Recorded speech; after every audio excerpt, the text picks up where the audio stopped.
तो middle east में एक बार फिर से जंग के बादल मंडरा रहे हैं। अमेरिका और ईरान के बीच में तनातनी बढ़ गई और इसी बीच संयुक्त अरब अमीरात यानी कि यूएई के बरकाह परमाणु संयंत्र पर हुए हमले ने पूरी दुनिया को चौंका दिया।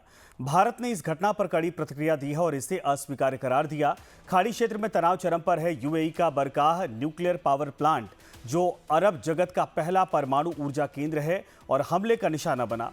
भारत ने इस पर गहरी चिंता जताई। भारत इस हमले से बेहद चिंतित है। परमाणु केंद्रों पर ऐसी कोई कार्रवाई पूरी तरीके से अस्वीकार्य है, यह कहा गया। यह स्थिति पूरे क्षेत्र के लिए बेहद खतरनाक है। तो भारत ने स्पष्ट किया है कि समाधान युद्ध से नहीं बल्कि संवाद और डिप्लोमेसी से ही संभव है। जानकारों का मानना है कि परमाणु संयंत्र पर हमला न केवल पर्यावरण के लिए खतरा है बल्कि वैश्विक सुरक्षा के लिए भी एक गंभीर चुनौती है। भारत अब अंतर्राष्ट्रीय मंचों पर भी शांति की वकालत कर रहा ताकि खाड़ी क्षेत्र में स्थिरता बनी रहे। तो हमारे तीनों मेहमान हमारे साथ जुड़े हैं। Retired major general V K Dutta साहब हमारे साथ हैं, retired major general Abhay Karki साहब हमारे साथ हैं, डॉक्टर अजिताभ हमारे साथ मौजूद हैं। कार्की साहब, मैं आपके पास आना चाहूँगा इस बात को समझने के लिए। ये वाकई में लग रहा था कि ये सब कुछ सामान्य होता जा रहा है, अब युद्ध दोबारा होंगे नहीं, लेकिन ये ड्रोन अटैक वो भी यूएई के न्यूक्लियर प्लांट पर कहा जा सकता है कि ये जानबूझकर आग भड़काई जा रही है क्या? जी, अभी अगर आप देखें तो पिछले 2 दिन में अपने यूएई पे ड्रोन अटैक हुआ है, जो कि उसके एटॉमिक रिसर्च जो भी था उसके बाहर गिरा हुआ था। और दूसरा, सऊदी ने भी रिपोर्ट किया है कि उसकी तरफ भी इराक की तरफ से ड्रोन्स आए थे कल। तो ये एक अगर इसका बैकग्राउंड में देखें तो अभी फ़िलहाल ईरान ने इल्ज़ाम लगाए हैं कि यूएई जो था उसने, और सऊदी अरेबिया ने भी, अभी एक न्यूयॉर्क पोस्ट के टाइम में आया है कि इन्होंने दोनों ने हमले किए थे जब अमेरिका के साथ लड़ाई चल रही थी ईरान की। तो यूएई और सऊदी इन दोनों ने एक्टिवली जो था अपनी एयरफोर्स के साथ हमले किए थे ईरान के ऊपर। ये अभी क्लियर नहीं हुआ है कि ये हमले क्या इनिशियल शुरू के हमले थे या जब ईरान ने इनको टारगेट करना शुरू किया अपनी मिसाइल से यूएई और सऊदी को, तो तब उसके रिटेलिएशन में ये एयर स्ट्राइक्स इन दोनों ने किए थे। ये अभी क्लियर नहीं है। यूएई इस पे चुप्पी साधे बैठा है। लेकिन हमें इतना पता है कि जब लड़ाई शुरू होने वाली थी और लड़ाई के दौरान भी सारी जो गल्फ कंट्रीज थी उन्होंने भी, सिर्फ इजराइल ने ही अमेरिका को उकसाया नहीं था, इनके उकसाने पे भी अमेरिका ने हमला किया था। और ये सब ये सोचे बैठे थे कि एक हफ्ते के अंदर ये लड़ाई ख़त्म हो जाएगी और ईरान का जो थ्रेट है या ईरान के जो इनको प्रॉब्लम होती है वो हमेशा के लिए क्लियर हो जाएगी। लेकिन जितना अचंभा अमेरिका को हुआ और जिस स्थिति में अमेरिका फंसा हुआ है उसी स्थिति में ये भी फंस गए हैं। और आज की तारीख में अगर लड़ाई ईरान की टर्म्स पे या ईरान की, मान लीजिए जीत अगर उसको बोले आप, उसके टर्म्स पे ख़त्म होती है तो जो गल्फ कंट्रीज़ हैं उनके ऊपर जो है ईरान हावी रहेगा। तो ऐसे में ईरान ने क्या इनके ऊपर कल डाले थे ये ड्रोन्स, ये सोचने वाली बात है। 1-2 बार अमेरिका से भी आवाज़ें आई हैं कि हम चाहते हैं कि बूट्स ऑन ग्राउंड जो है वो अरब कंट्रीज़ की तरफ से जाएं, यानी ये यूएई की तरफ से जो है हमला उसके ऊपर हो, अमेरिकन बूट्स ऑन ग्राउंड ना जाए। ये भी एक थॉट प्रोसेस पेंटागन की तरफ से आया गया है। तो क्या इनको उकसाने के लिए ये कोई एक थर्ड पार्टी ने से इनके ऊपर स्ट्राइक करवाया है ताकि ये दोनों देशों के बीच में खटपट शुरू हो जाए और एक जो लड़ाई है वो यूएई वर्सेस ईरान या फिर अरब कंट्रीज वर्सेस ईरान में तब्दील हो जाए और जो काम अमेरिका ने करना था वो पीछे थोड़ा हट के इनको आगे करके उकसा रहा है। क्या ऐसा हो सकता है? इसकी संभावना से हम नकार नहीं सकते हैं। लेकिन फ़िलहाल इस समय इन चीज़ों को इतना उछालना ईरान के लिए भी और यूएई के लिए भी ठीक नहीं है, क्योंकि बातचीत तो चल ही रही है यूएसए से। बिल्कुल तो सही बात। ये ईरान में क्या है, पर यह बात भी समझने की ईरान आजकल, क्या चाइना वालों ने भी बोला था, ईरान में किससे बात करें, वहाँ 31 जो सूबे हैं, जो डिस्ट्रिक्ट हैं, उनके इंडिपेंडेंट कमांडर जो हैं, कम्युनिकेशन डाउन है, एक दूसरे से बात करते नहीं, हर एक के अलग ख्यालात हैं। तो क्या जब आप तेहरान से बात कर रहे हैं, क्या वो 30 के 30 उसमें जो आईआरजीसी के कमांडर जो 30 से 30 अलग उन्होंने बांटे हुए हैं डिस्ट्रिक्ट में, वो सहमति में हैं या उनमें से 1-2 बागी हैं जो कि अपनी मर्जी का काम करते हैं? तो एक ईरान को एक एंटिटी मान के बातचीत हो सकती है या फिर हम समझे कि वहाँ पे तेहरान के पास कुछ इन्फ्लुएंसर और बाकी कुछ एक लोग जो हैं फौजी कमांडर उनके उन डिस्ट्रिक्ट्स के वो कंट्रोल में फुली नहीं है। तो ये सब सोचने की बात है कि कौन किसने ये कराया होगा। जी नहीं, बिल्कुल सही बात है। कंफ्यूजन और थोड़ा संदेह दोनों है कि ईरान ने करवाया होगा, लेकिन अगर आप कह रहे हैं कि ये हो सकता है थर्ड पार्टी भी इसमें कुछ ना कुछ भड़काने का, आग में घी डालने का काम कर रही, तो हो सकता है कि ये जाहिर सी बात है कि वहाँ के माहौल को कौन इन्फ्लुएंस दोबारा करने की कोशिश कर रहा है, इसका जवाब लेंगे। एक छोटी सी रिपोर्ट है, पहले दर्शकों को बताते हैं। मिडिल ईस्ट पर एक बार फिर से संकट के बादल मंडराने लगे हैं। बीजिंग से लौटने के बाद अमेरिकी राष्ट्रपति डोनाल्ड ट्रंप ने पूरी दुनिया की सांसें अटका दी। ट्रंप ने कुछ वीडियो पोस्ट किए और जिसमें वो कंप्यूटर पर उंगलियां दबाते दिख रहे हैं और उधर उड़ते हुए जहाज पर मिसाइल चल जाती है। ये एनिमेटेड वीडियो है, जैसे ट्रंप गेम खेल रहे हों, और कल भी इसी तरीके से एक बाकायदा शिप पर वो सबसे आगे कप्तान के तौर पर खुद को दिखा रहे हैं और ये इशारा था कि ईरान के लिए बड़ी चुनौती आने वाले वक्त में है। यानी कि ट्रुथ सोशल पर पोस्ट करते हुए ट्रंप ने फिर ईरान को चेतावनी दी है। उन्होंने कहा है कि ईरान के लिए घड़ी के टिक टिक शुरू हो चुकी है और बेहतर यही होगा कि वो फौरन हरकत में आए और वो भी तेजी से, वरना उनका कुछ भी बाकी नहीं बचेगा। समय बहुत कीमती है, राष्ट्रपति डोनाल्ड ट्रंप की तरफ से यह कहा गया है। और ये ट्वीट की तस्वीरें हम आपको दिखा रहे थे। दरअसल अमेरिकी राष्ट्रपति डोनाल्ड ट्रंप ने ईरान के खिलाफ फिर से जंग को लेकर अल्टीमेटम दे दिया है और जैसे ईरान के खिलाफ सीधे युद्ध का बिगुल माना जा रहा है। ट्रंप ने एक तस्वीर शेयर की और लिखा है कि इट वाज द काम बिफोर द स्टॉर्म, यानी कि यह तूफान से पहले शांति थी। और इस एक लाइन ने वॉशिंगटन से लेकर तेहरान तक हड़कंप मचा दिया। अब सवाल यह खड़ा हो गया कि क्या अमेरिका और ईरान पर अब तक का सबसे बड़ा सैन्य हमला करने जा रहा है? क्या दोनों देशों के बीच हुआ सीज फायर अब टूटने की कगार पर है? आज हम आपको बताएंगे पेंटागन की वो खुफिया फाइल जो ईरान की तबाही का ब्लूप्रिंट तैयार कर चुकी है। इसी बीच इजराइल ने भी ट्रंप पर ईरान पर हमले के लिए दबाव बढ़ा दिया और वहीं पीएम मोदी ने कहा कि अगर दुनिया में जंग के हालात नहीं बदले तो बीते दशकों की उपलब्धियों पर पानी फिर जाएगा और दुनिया की बहुत बड़ी आबादी फिर से गरीबी की मार झेलने को मजबूर हो जाएगी। अमेरिकी राष्ट्रपति डोनाल्ड ट्रंप ने चीन से लौटने के बाद सोशल मीडिया पर जो पोस्ट किया वो हमने आपको दिखाया। वो तूफान की तरह पूरी दुनिया में इस वक्त हाहाकार मचा रहा है और हमारे तीनों मेहमान इस वक्त मौजूद हैं। विके दत्ता साहब, मैं आपके पास आता हूं। ट्रंप तो खैर ये सोशल मीडिया पर जो लिखते हैं उसके बाद कभी कभार वो एक्शन लेते हैं, कभी कभार पलट जाते हैं, लेकिन ये ज़रूर है कि इससे उनकी नीयत साफ हो जाती है कि वो करने वाले क्या हैं। अगर धमकाने की कोशिश कर रहे तभी, दबाव बनाने की कोशिश कर रहे तब भी उनका फोकस ईरान पर इसी तरीके से बना हुआ है। लेकिन एक तरफ ये न्यूक्लियर प्लांट पर हमला, इसको लेकर अभी क्लियर नहीं कि किसने किया है। दूसरी तरफ डोनाल्ड ट्रंप का ये आज का ट्वीट, आज का ये बयान, आज की वीडियो। बिल्कुल, देखिए ऐसा है, 40 दिन की जंग में जो मैक्सिमम फायर पावर अमेरिका और इजराइल ईरान के खिलाफ इस्तेमाल कर सकता था उन्होंने किया। अभी ईरान का जहाँ तक डरने का सवाल है वो इनकी ताकत देख चुका है और उसने दुनिया को ये भी दिखाया है कि इन रिटेलिएशन उसके पास क्या क्षमता है। उसने सारे अमेरिका के बेसेस जितने मिडिल ईस्ट में थे उनको स्ट्राइक किया, भारी तबाही मचाई उधर और तकरीबन इतना नुकसान पहुंचाया अमेरिकन बेसिस को कि दोबारा फुली एक्टिवेट होने में उसे समय लगेगा। जो इनकी 5th फ्लीट का जो हेडक्वार्टर था उसको ईरान ने तबाह किया।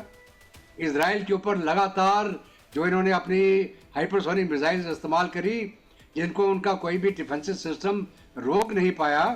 तो ये दोनों पक्षों ने देख लिया है कि इनकी क्षमता कितनी है, ईरान की क्या क्षमता है और अमेरिका और इजराइल की कंबाइंड क्षमता क्या है। अभी जहाँ तक बूट्स ऑन ग्राउंड का सवाल है, ट्रंप को 10 बार सोचना पड़ेगा अगर वो क्या अमेरिकन सोल्जर्स को ईरान की धरती पे उतारेगा या उतारने की क्षमता रखता है कि नहीं। ईरान तो इसका इंतजार कर रहा है। वो 1980 से इस चीज़ के इंतजार में है कि कब अमेरिकन सोल्जर्स हमारी धरती पे पैर रखें और हम उनको वहाँ गाड़ें।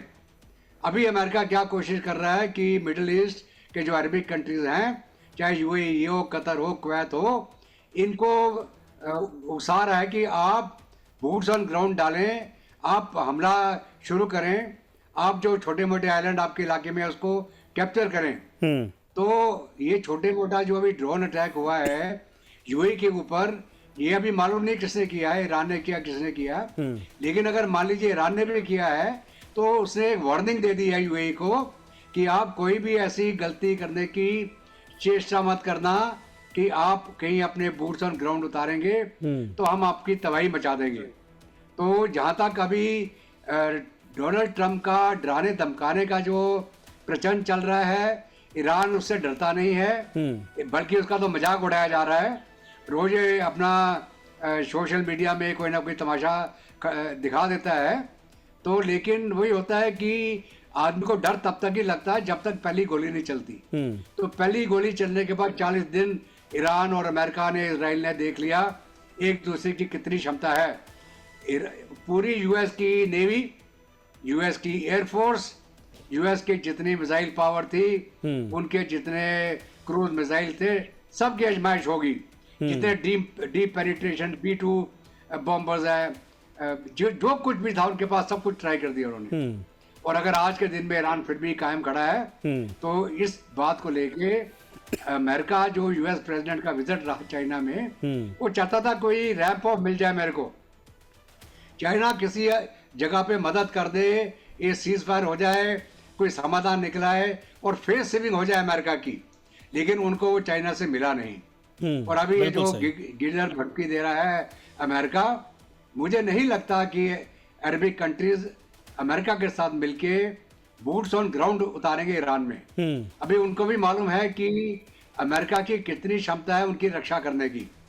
अगर आप बोले कि साहब 50,000 सैनिक लेके आ गया है अमेरिका, इनके 3-3 जो एयरक्राफ्ट कैरियर वहां खड़े हैं, आपको ये मान के चलना चाहिए।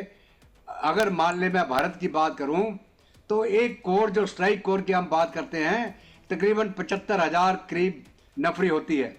और कितनी स्ट्राइक कोर होती है, अगर मान लो हमने पाकिस्तान को खत्म करना है तो हमारी 3 स्ट्राइक कोर कम से कम लॉन्च होंगी, तब जाके हम उसको टुकड़े टुकड़े कर पाएंगे पाकिस्तान को। तो 50,000 की नफरी लेके आप ईरान जैसे मुल्क के अंदर घुस के कुछ भी नहीं कर पाएंगे, कुछ हासिल नहीं कर पाएंगे, आप बॉक डाउन हो जाएंगे वहां पे। तो कहने का मतलब ये है कि ये पोस्चरिंग चल रही है अभी वो पोस्चरिंग के बाद में क्या हरकत दिखाएंगे ये हमें देखना पड़ेगा। ये काफी इंटरेस्टिंग रहेगा कि क्या पोस्चरिंग दिखाएंगे। मेरा तो ये मानना है सिवाय न्यूक्लियर स्ट्राइक के अमेरिका इस जंग को बिल्कुल नहीं जीत सकता।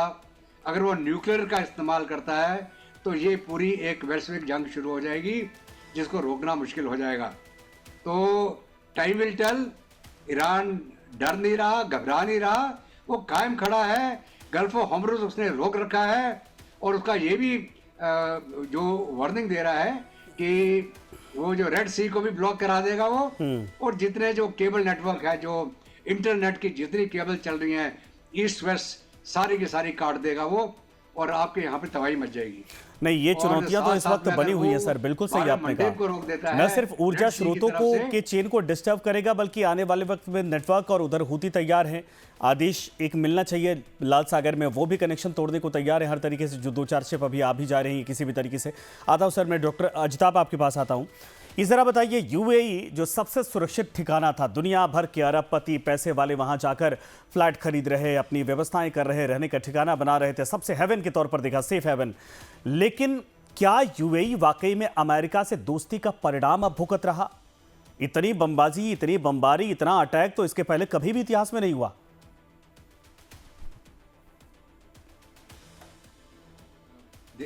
मैं रिस्पॉन्स करूं? जी सर। अभी ऐसा है कि अगर आपको मालूम हो, अब्राहमिक अकॉर्ड, अब्राहमिक अकॉर्ड जिसके अंदर अमेरिका ने पहल करी थी, जिसके अंदर सऊदी अरब, आपका कतर और आपका यूएई, और साथ में वो चंद एक मुल्क और जो है, वो इजराइल के साथ वो अब्राहमिक अकॉर्ड के अंदर शामिल होने को तैयार थे और हुए भी। तो अमेरिका का ये इनिशिएटिव था कि किसी प्रकार मैं इजराइल और अरब कंट्रीज को एकजुट कर पाऊं, और वो उस मुहिम में काफी हद तक सक्सीड भी करा।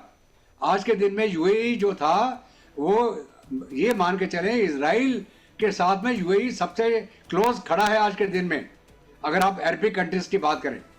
तो वो जो अलायंस बन रहा था, उस अलायंस को चलते अमेरिका और इजराइल दोनों ही यूएई के काफी क्लोज है आज के दिन में। और ये चर्चा शुरू हुई थी अब्राहमिक अकॉर्ड को लेके, और वो चाहते थे कि ये यहाँ की जो पुलिसिंग है वो इजराइल के हवाले कर दी जाए और पूरे मिडिल ईस्ट की जिम्मेदारी उनको दे दी जाए। और अमेरिका स्लोली अपने बेसिस यहाँ से विड्रॉ कर ले। तो ये पूरा जो एक जियो पॉलिटिकल गेम प्ले करी जा रही थी अमेरिका के द्वारा, और इजराइल भी यही चाहता था कि किसी प्रकार वो मिडिल ईस्ट में उसका गठजोड़ जो है अरबिक कंट्री के साथ हो जाए और वो हावी हो जाए ईरान के खिलाफ। बिल्कुल। और वो ये अभी भी लगा हुआ है। और मेरा मानना ये है कि जो नेक्स्ट राउंड होगा वो इजराइल लेड होगा। इजराइल उसके अंदर मेन अटैक करेगा, सपोर्टेड बाय यूएस। हाँ, तो अभी हमें ये वेट करना भूमिका है कि वो तैयार की जा रही है, इसी को लेकर तो बार बार करेंगे। कहा भी जा रहा है अमेरिका की तरफ से। ठीक है सर, मैं आता हूँ आपके पास दोबारा। डॉक्टर अजताब से वैसे मेरा ये सवाल था, इसके बाद सीधे उनके पास चलूंगा। एक छोटा सा ब्रेक के बाद सारे मेहमान हमारे साथ मौजूद हैं, सबसे फिर से चर्चा आगे बढ़ाएंगे और समझेंगे कि अब आगे की रणनीति क्या हो सकती है। अगर ये अटैक उकसाने के लिए हुआ है तो फिर रिएक्शन क्या होगा। तो ब्रेक के बाद एक बार फिर से आप सभी का स्वागत है। युद्ध भूमि में हमारे तीनों मेहमान जुड़े हैं, सीधे सवालों का रुख करते हैं। डॉक्टर अजताब, आपसे अब समझेंगे अब रिएक्शन क्या होगा यूएई का। रिटेलिएशन क्या वाकई में होने की संभावना है, या फिर इस पूरे अटैक को किस तरीके से लेगा? देखिए संजय जी, यूएई ने तो ऑफिशियल स्टेटमेंट वैसे उसके विदेश मंत्रालय ने दिया है कि वो अपनी आत्मरक्षा में बिल्कुल अटैक कर सकता है, और उसने ये क्लियर कट पहले भी बोला और अभी भी बोल रहा है। अगर यूएई के जिस न्यूक्लियर पावर प्लांट पे अटैक हुआ है, अगर उसकी बात की जाए तो देखिए वो बहुत ही महत्वपूर्ण है। ये लगभग 1/4 जो यूएई का पावर सप्लाई है वो इसी प्लांट से होता है, और पूरे, जैसा आपने कहा, पूरे अरब में ये पहला और एकमात्र प्लांट है, तो इसकी अहमियत है। दूसरी तरफ उस पे अटैक करना, ये अटैक कहां से हुआ है, संभावना ऐसी बताई जा रही है क्योंकि इसी समय आज ही सऊदी अरब में भी 3 ड्रोन अटैक हुए हैं, उसकी कोशिश की गई है। तो ये दोनों, सऊदी ने तो क्लियर कट कहा है कि इराक की तरफ से वो अटैक हुआ है। मुझे लगता है इराक में जो प्रॉक्सीज हैं इसके, उसकी तरफ से, ईरान के जो प्रॉक्सीज हैं उसकी तरफ से कुवैत पे, सऊदी पे और यूएई पे खास करके ये टारगेट किया जाता है गाहे बेगाहे बीच बीच में, सीज फायर के बावजूद। तो इससे दिखाता है कि वो उसकी मंशा जो ईरान की है, हॉर्मुज पे कैप्चर करने के लिए, उसको बनाए रखने के लिए, अपने पावर को अपने सिकंजे को दर्शाए रखने के लिए ये जरूरी है उसके हिसाब से। तो ये उसका है। यूएई इसका पलट तो कर ही सकता है, ये उसके पास अधिकार है। वॉर क्राइम में ये आता है अगर किसी जो पीसफुल न्यूक्लियर प्लांट है, जो न्यूक्लियर फैसिलिटीज, एनर्जी फैसिलिटीज हैं, इस पे अगर कोई देश अटैक करता है तो ये वॉर क्राइम में आएगा। यूनाइटेड नेशंस इंटरनेशनल IAEA जो कहते हैं इंटरनेशनल एनर्जी एजेंसी है, उसके तहत भी ये एक अपराध, मानवीय अपराध कह लीजिए, आएगा। ये वॉर क्राइम होगा, युद्ध अपराध माना जाएगा। ऐसे में ईरान पे एक्शन लेना जस्टिफाइड होगा। ईरान की ताकत बची खुची है, इसमें कोई संदेह नहीं है, चाहे वो लाल सागर की बात की जाए या हॉर्मुज की बात की जाए, अभी भी, या जो हम कह रहे हैं इंटरनेट केबल्स हैं उस पे उसकी पकड़ है। ये सारी बातें हैं और इसीलिए ईरान अभी तक सरवाइव कर रहा है। दूसरी तरफ आप ये भी ईरान को नहीं भूलना चाहिए कि ये वही अमेरिका है और ये वही अमेरिकन राष्ट्रपति ट्रंप हैं जो ईरान में घर में घुस के एक बार नहीं 2-2 बार उन्होंने अंजाम दिया है अपने कारनामे को। 28 फरवरी को 50 से ज्यादा इसके टॉप लीडरशिप को, इसके सुप्रीम लीडर को मार गिराया गया। मेजर जो इनके कमांडर्स थे सीनियर, उनको मार गिराया गया। दूसरी दफा देखिए जब अमेरिका का एक प्लेन वहां पे एक्सीडेंट हुआ और उसमें जो सैनिक वहां ईरान के अंदर थे उसको घर में घुस के छुड़ा के ले गया अमेरिका। तो अमेरिका की इस पावर, उसकी शक्ति से भी कोई इनकार नहीं कर सकता।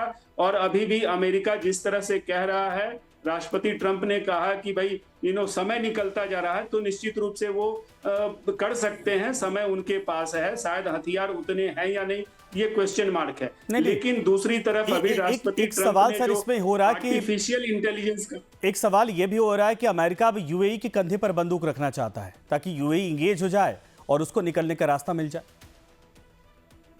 देखिए उसकी संभावना संजय जी अब कम है, क्योंकि यूएई का अमेरिका ने कई ऐसी गलतियां राष्ट्रपति ट्रंप ने की है। आप खास करके देख लीजिए, जो ताइवान के मामले में अभी राष्ट्रपति ट्रंप का स्टेटमेंट आया कि भाई 15,000 किलोमीटर जाके अमेरिका तो नहीं लड़ेगा, वो तो बिल्कुल खुद सही। ताइवान को देखना होगा और ताइवान और चीन को कूल डाउन होना चाहिए, इस तरह का उपदेश दे रहे हैं। इससे जो अमेरिका के सहयोगी देश हैं, चाहे वो ताइवान हो, चाहे वो यूएई हो, सऊदी हो, कतर हो, कुवैत हो, ये सारे एक एक मैसेज जा रहा है, एक संदेश गया है कि शायद अमेरिका इनके साथ आने वाले दिनों में खड़ा ना हो। क्योंकि देखिए यहाँ पे दिक्कत है कि अमेरिका एक तो डेमोक्रेसी है, यहाँ पे जवाबदेही होती है, चीन की तरह तो है नहीं कि जो वो राष्ट्रपति ने कह दिया वो मान लिया गया। तो इनकी मजबूरी है, इनको इलेक्शन में भी जाना है, इनको अपनी जनता की भी बात देखनी है, महंगाई बेरोजगारी भी देखना है। तो ऐसा नहीं है, लेकिन अमेरिका ने जिस तरह से नादानी की है और उससे जो उसके सहयोगी हैं, खास करके खाड़ी के देशों में कहीं न कहीं शंका पैदा हुई है और इसीलिए और वो फंसे भी हैं इस वक्त। बिल्कुल सही सर, 3 मिनट का समय मैं चाहूंगा जल्दी जल्दी से आप लोग सभी लोगों के पास एक राउंड चलते हैं। दत्ता साहब, मैं आपके पास आऊंगा। क्या ठीक है, ये तो बिल्कुल सही है कि अमेरिकी कांग्रेस जितना परमिशन देती है उतना दिन खत्म हो चुका है युद्ध के लिए डोनाल्ड ट्रंप के पास, लेकिन क्या अब ये संभावना है कि डोनाल्ड ट्रंप इस युद्ध का नाम बदलकर एक तरह से दोबारा शुरू करने को लेकर कोई अपना अंदाज दिखाएं या अलग से कोई पहल करें और ये ईरान के लिए मुश्किल पैदा होगा, या फिर ये सिर्फ धमकियों के तौर पर देखा जाए? देखिए, ऐसा है कि अगर ईरान के खिलाफ कोई लंबा युद्ध लड़ना है अमेरिका ने, उसको कांग्रेस का अप्रूवल लेना पड़ेगा। बिल्कुल। और बल्कि अभी भी जब ये सीज फायर किया, वो 60 दिन पूरा होने से पहले इन्होंने सीज फायर डिक्लेयर किया, क्योंकि नहीं तो कांग्रेस अप्रूवल इनको नहीं मिलता। क्योंकि बिना कांग्रेस के जानकारी के, बिना किसी और को कॉन्फिडेंस में लिए, इन्होंने ईरान के साथ में जो नेगोशिएशन चल रही थी उस दौरान ईरान के ऊपर हमला किया। ईरान तो बोलता हमारे साथ धोखा किया, उन्होंने छल किया और छल के माध्यम से इन्होंने हमारा अयतुल्ला को मारा। तो अगर आज के दिन में कोई दूसरा युद्ध शुरू करना है जिसकी संभावना 60 दिन से ज्यादा की हो जाएगी, तो कांग्रेस अप्रूवल लेना पड़ेगा। अभी उस जंग का नतीजा क्या निकलेगा कोई बोल नहीं सकता है। कोई आपको कह नहीं सकता कि चीन ने क्या आश्वासन दिया ट्रंप को, रूस का क्या रोल रहेगा, नॉर्थ कोरिया कितनी हद तक मदद करेगा, क्या आज के दिन में ईरान इंटरकॉन्टिनेंटल बैलिस्टिक मिसाइल बनाने के नजदीक है या बना चुका है, क्या उसने वो मिसाइल रशिया के ऊपर टेस्ट भी फायर करी थी। तो ये बड़े क्वेश्चन मार्क हैं जो अमेरिका के पास भी अभी इसका जवाब नहीं है। अगर मान लीजिए ईरान ने इंटरकॉन्टिनेंटल बैलिस्टिक मिसाइल बना ली हो जिसकी रेंज अमेरिका के मेनलैंड तक पहुंच गई हो या पहुंचने वाली हो, तो अमेरिका 10 बार सोचेगा ईरान के ऊपर हमला करने के लिए। बिल्कुल सही। क्योंकि अगर ईरान उनकी मिलिट्री बेसिस को स्ट्राइक कर सकता है तो मेनलैंड के ऊपर भी स्ट्राइक कर सकता है। बिल्कुल सही। वो तो शहीद होने के लिए तैयार है। अभी ईरान का हर एक नागरिक शहीद होने के लिए तैयार है। हाँ, अच्छा 10 सेकंड मेरे पास बचे हुए सर, मैं चाहूंगा कार्की साहब के पास चलते हैं। कार्की साहब, फाइनल कमेंट मैं चाहूंगा। अब तो ये अटैक हो चुका है, लेकिन अब उधर से भाई अमेरिकी कांग्रेस परमिट करती कि नहीं करती है, अमेरिका फिर दोबारा वाकई में इंगेज करना नहीं चाहेगा या करना चाहेगा? मैं चाहूंगा 10 सेकंड में कंक्लूजन के तौर पर ये आपका स्टेटमेंट। देखिए, ये जमीनी हालात तो ये बोलती हैं कि अमेरिका खुद बूट्स ऑन ग्राउंड तो डालेगा नहीं और हवाई ताकत से जो उसने करना था कर चुका है, उससे ईरान हारेगा नहीं और ईरान ने सिर्फ सरवाइव करना है, अमेरिका को एक जीत दिखानी है। तो इसमें जो है बातचीत के अलावा कोई रास्ता नहीं है। अभी भी ट्रंप बोल रहा है कि वो अगर 20 साल का मोरेटोरियम दे दे, एनरिचमेंट नहीं करेंगे तो शायद बातचीत आगे बढ़ जाएगी। उसको एक ऑफ रैंप चाहिए, एक उसको फेस सेवर चाहिए जो ईरान उसको दे नहीं रहा है। अभी क्या वो चाइना में जाके जब ताइवान पे अपना रुख नरम किया है अमेरिका ने, क्या उसने चाइना से भी समझौता किया कि तू ईरान की तरफ अपना थोड़ा रुख नरम करो और मदद मत करो? वो शायद हुआ है, तो उससे उसको हौसला तो मिलता है, लेकिन उसके मिलिट्री कमांडर ट्रंप के उसको एडवाइस करेंगे कि मिलिट्री खुद मत डालो, अगर आप अरब देशों को भिड़ा सको तो भिड़ा लो,